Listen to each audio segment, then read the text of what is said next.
Hey guys, and welcome to this new episode of The Complexity of Contrast. And as you might have noticed, this is the first ever video episode that I'm recording. Or, although that's not completely true, I've already tried to record it in the past, but that completely failed. Literally, it is quite a challenge to do everything, so I'm still experimenting and we'll see how it goes. But I did more research and I have the complete full trust that right now it's gonna work. So, as I said, this is all new, this is all me figuring things out, but I'm so excited. I'm anxious, but excited. I mean, normally I record this also in my room, but with like a messy bun, just in my sweatpants, and now I tried to do like this little setup. So we'll see how it goes. I hope you enjoy it, and definitely let me know if you're just listening or also watching. I would be delighted to hear about it. So, yeah, okay. For all the people who do not know me, I'm Anastasia. I'm the host of Complexity of Contrast. And yeah, if I had to tell you about the podcast, then I would tell you that this is a brain dump. That is truly what it is. I'm not gonna lie, I'm not gonna make it any more beautiful than it is. I'm here to share my personal experiences, thoughts, and emotions, things I deal with, struggle with, and I think that is what makes this really relatable. But most importantly, like the whole concept of complexity of contrast is to embrace the fact that there is contrast in our lives, in our personality. I mean, our identity is built on so many different aspects of who we have become and what we have experienced. And I think so often we have inner conflicts. Wait, I have an opinion about this, but also about this. Wait, who am I? Why am I thinking contrasting thoughts or thinking one thing and taking action on another? So that's actually why I even wanted to make this podcast in the first place, to embrace that contrast, to show you that we all struggle with it, we all have to deal with it.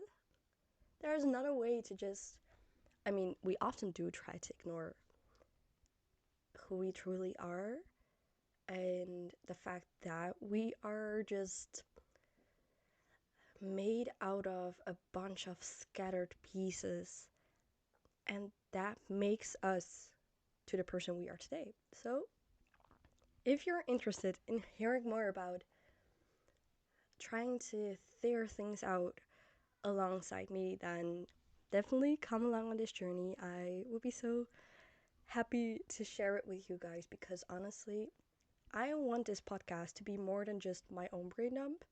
I want you to be a part of it. I want you to share your stories, your opinions. What do you have to say? Do you relate to what I'm saying or totally not? How do you experience the things that we all go through? So, that is it was quite a long introduction of this podcast, but let's let's dive into the subject of today because we're gonna start a new season. I'm so excited for that. I think this season is gonna be really confronting, first of all. Second of all, I think it is gonna be the most relatable season so far because for this new concept, I wanted to start thinking even more critical than we already do on this podcast. So, what I mean with that is season 3 of Complexity of Contrast is going to be all about questioning patterns and lessons that we have been taught so far in life. I mean, we have all been in several institutions, if that is school or work. There are so many different places where we have been taught certain things. But how often do we actually question if those lessons are impacting our lives positively or if they're up for a change? So that is what I want to do in this new season. I've actually written a lot of things down. I mean, I don't know if you're a new listener or already have listened to a couple of episodes, but I am not the most structured person. I'm gonna be honest about that. um, but I have been trying to structure my thoughts more and more because I do want this to be a brain dump, but at the same time, I want it to be like a little bit more structured so you can actually follow the logical order because this podcast feels like I'm just talking to friends and just catching up and sharing. Oh my god, my voice. And just sharing my ideas and experiences. But if I'm talking to friends, there's no logical order. There's just like me hopping from subject to subject, from thing to thing. But I want this podcast to be more logical, but still a little bit messy because that is life, right? It is messy. Okay, so I introduced myself in the podcast enough. Right now, we're gonna dive into the, this episode, and the subject of today's episode is quite confronting in my own experience because it is about being right, or to be more precise, being wrong. And to get you to understand what I mean and what I want to achieve with this episode, I'm gonna start with asking you this question. How many times did you felt like you were failing because you didn't know the answer or you got something wrong? How many times did you decide not to raise your hand, not to speak up, because risking that you were wrong was worse than getting something right simply because you weren't 100% sure? Literally, I think so many times, especially when I look at my personal life, I haven't raised my hand in class.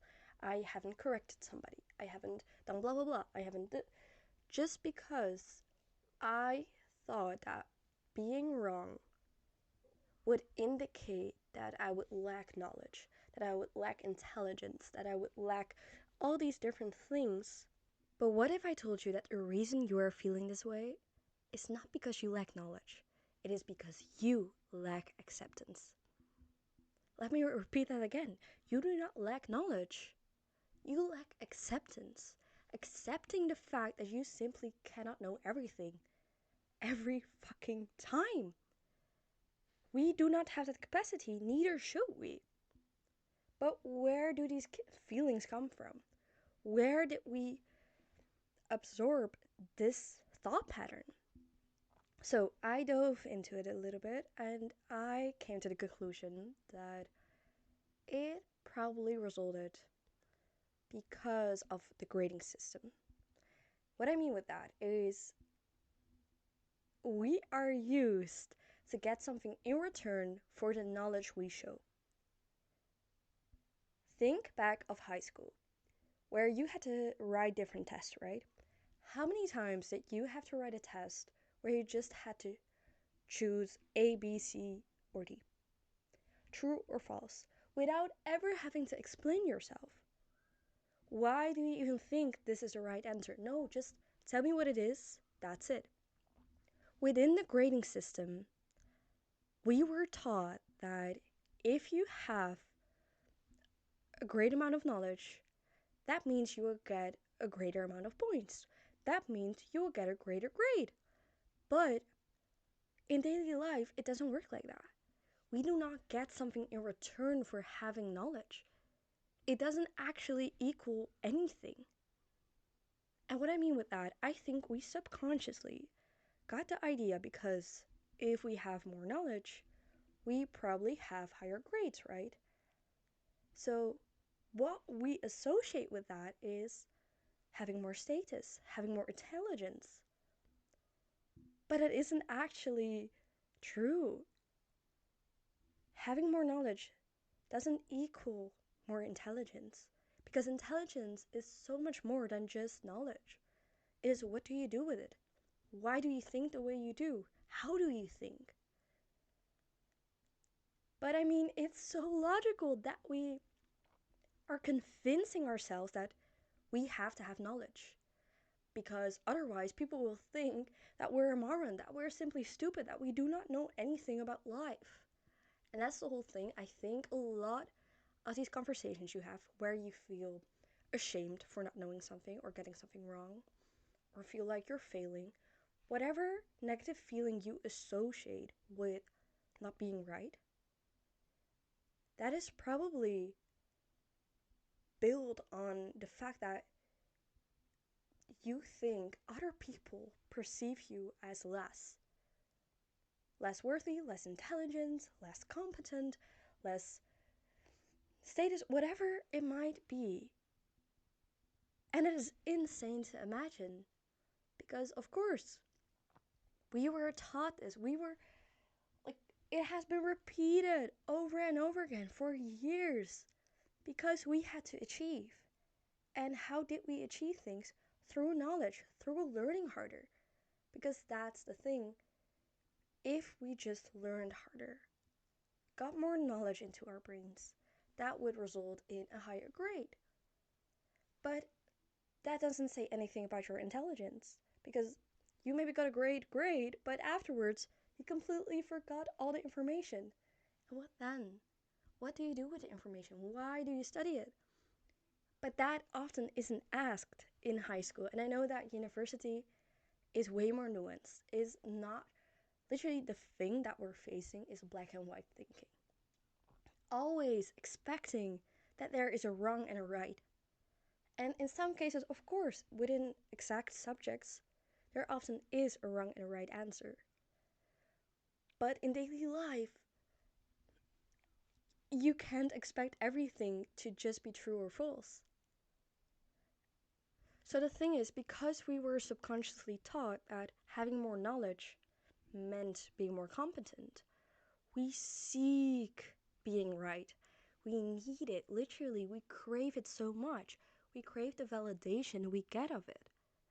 So, of course, if there's an opportunity to show that you're right, you will try to show it. It is all about proving a point, but let me tell you that that isn't how knowledge is meant to be perceived. I wrote one thing down and I completely love it. So, the thing I wrote down is knowledge was never meant to be a race you should try to win. It was never meant to be a competition. And honestly, I have perceived knowledge as a competition so many times. Literally, how many times has a conversation turned into a competition just because one person wanted to prove you wrong, wants to prove that they're right? And I have done this a million times, and right now I truly try to work on it. I know it is really difficult, and that is why I wanted to share this topic today. Because I think we do this in our daily life way more often than we would like to admit. I have had a million discussions, and the whole point was just to prove other people that I was right. Even though often I wasn't. I just wanted to prove a point because losing an argument felt like failing, whereas winning an argument felt like I was on top of the world. Why do you do that to yourself? Why do you feel that need of having knowledge, of being right, of always being on top of things?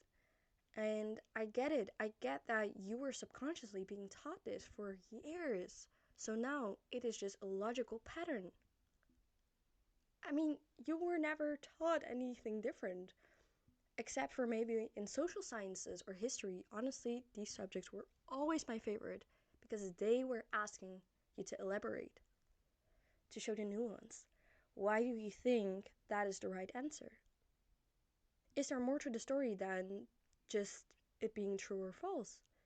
And I love those topics for it because that represents the way we live and how we should perceive life way better and way more truthful than just expecting everything to be true or false.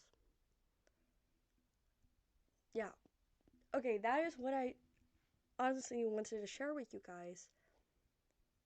That we have built in certain patterns, and honestly, if I look at my personal life, they do not impact my life positively. I'm done with having conversations that turn into competitions of who is being right. Literally, I wrote down this one sentence and I completely want to get rid of it.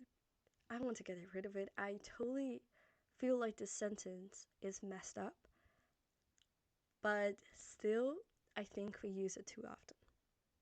So, maybe you already know, maybe right now you're starting to laugh because probably you've heard it before, or you have said it yourself. I told you so. I mean, I told you so, right? Like, why didn't you just listen to me? Of course I was right. I told you so. You were wrong. Let me tell you that with that sentence, you.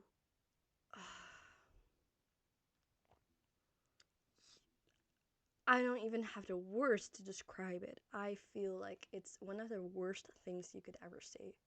Because that implies that you feel superior and that the other person is wrong and therefore that they're less worthy, that whatever knowledge they were taught, that it wasn't true and that they should have known better. I mean, oh my god. The whole point of knowledge, and I truly want you, if you struggle with it yourself and if you find this triggering to hear, like, ooh, I have said that a million times. I do have a lot of conversations where I feel like I'm failing or shaming myself for not knowing something. I want you to turn it into a different perspective. And let me tell you that I'm still trying to make this work as well. And it's hard. It's hard, totally. Because you have built in this emotional response almost of, no, I don't want to be wrong. I don't want somebody to tell me I told you so. I don't want them to be a better person, more intelligent, more superior, whatever. I totally get that. But that validation of being right probably lasts only 5 seconds. And then you just continue on with your life and you probably forget about the conversation. But what if I told you that if you would see knowledge as a kind of roadmap, as an opportunity to discover new territory that will lead to new insights, new knowledge, new discoveries, it will give you so much more internal validation than you could ever imagine. And it will stick with you. It will impact your life way more positively than being right ever could. And what I mean with that is how much more interesting are conversations when you do not actually know the other person you are talking to. For example, if you talk to your friends, I probably can imagine that it's amazing to catch up, etc. But you already know the person you are talking to. You already have this kind of introduction of them. But what if you start talking to a complete stranger? You do not know what profession they do, what language they speak, whatever. Those conversations are often way more interesting, will stick with you way longer just because it opens up so many new pathways inside of your brain. They show you that there's way more than you already knew, simply because you were never being taught, you were never exposed to those stories. And having those insights, having the opportunity to learn new knowledge, that results in having new insights about different things, having the opportunity to see new connections between things you might already knew. And honestly, I think that outcome, that opportunity to learn more, to discover new things and see the relations between things you already knew, that is way more powerful than being right ever could. So let me tell you that being wrong or not knowing something is a privilege. It is a privilege to learn, to get the opportunity to get to know new things, to expose yourself to new truths and new insights. It literally is. It makes life way more interesting. And It is way more fruitful and fulfilling to learn new things than to expect of yourself or others to already know everything. Because that's the whole thing. We expect from ourselves that we know everything without giving ourselves a chance to learn or get things wrong, to fail and stand up again. And that's such a shame, literally. And I think we are missing so many opportunities, so many incredible conversations and insights just because we don't want to show that we do not know something. I mean, we have all been in a situation where there was a subject in a group and you actually did not know anything about it. For example, that one really famous band that you do not listen to, and somebody asks you about it, or you have never actually been interested in politics, and then somebody assumes you know everything about that party, etc.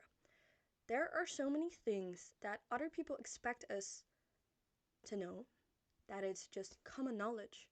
And let me tell you that that is the worst thing ever. We assume that so many things are common knowledge just because it was taught within our environment. We had somebody with that knowledge and they decided to share it with us. But it doesn't mean that if another person does not know about something, that you should blame them for not knowing, for assuming that it is common knowledge, because common knowledge is incredibly personal. Literally, everything you know, everything you assume to be common knowledge is based on where you grew up, in what kind of environment, with what people were you surrounded. And I think often people forget that. We ignore the fact that not everything we assume to be common knowledge is common knowledge for everyone else. So neither should we make other people feel like they should know it. If you get into a situation like this, I've tried this and honestly it really changed a lot of things, and I try to do it more often, even though it is sometimes really frustrating to admit that you simply do not know something, especially when other people in a group assume you do. Just admit it. And this is incredibly hard, I know, from personal experience, but I think it is also a challenge, and a way more important challenge than trying to prove a point or pretending that you know about something. Because how often have we just pretended to say, like, yeah, of course I know about that singer or about that politician. Like, of course, yeah, what do you mean? And then you just nod and continue with this conversation, hoping nobody noticed that you actually didn't know. Let's stop with that. Let's try to admit, if you feel the struggle, I'm not going to tell you what to do, but if you feel the struggle of, shit, if I do not know about something, if I get something wrong, I feel like I'm failing, I'm blaming myself, I feel this shame, then try to shift that perspective. Try to see it as an opportunity. As I said previously, if you're in a conversation and somebody asks you about something that they perceive as common knowledge that you should know, tell them, hey, you know what? I actually do not know, but enlighten me. Please share your knowledge because I want to discover more. I want you to broaden my horizon. And it doesn't say anything about your intelligence, your competence for not knowing something. Actually, it's an indicator that if you accept the fact that you simply do not know something, that is an indicator of your intelligence, of your competence. To admit that you are a human being, that you cannot always be perfect, neither should you be. So I think that is something to think about, and I hope you got something out of it. And that if you end up being in a situation like this, and I think we all do, then you can try to be more present, reflect more, and decide to be honest. Decide to just share that you simply do not know, that you got something wrong, and that is completely okay. Nobody, especially not yourself, should expect from you to always know. to always be right. Get things wrong. Literally, let others prove you wrong. Let others prove their knowledge to you. Because it can enlighten you. It can give you insights and so much more than you might could ever expected. So yeah, that is what I wanted to share with you today. And I think it is a long way we all have to go through because, we are facing these things every single day. And we cannot escape conversations or knowledge in general. And we cannot escape wanting to be right or discussions or whatever. But I think it's a challenge and a form of reflection towards ourselves to show up, to admit that we might do not know. And yeah, I think that is beautiful. So I want to thank you for listening. And yeah, definitely leave a comment if you found it interesting. If you have your own thoughts, let this be a brain dump. And hopefully I'll see you next time. Bye bye.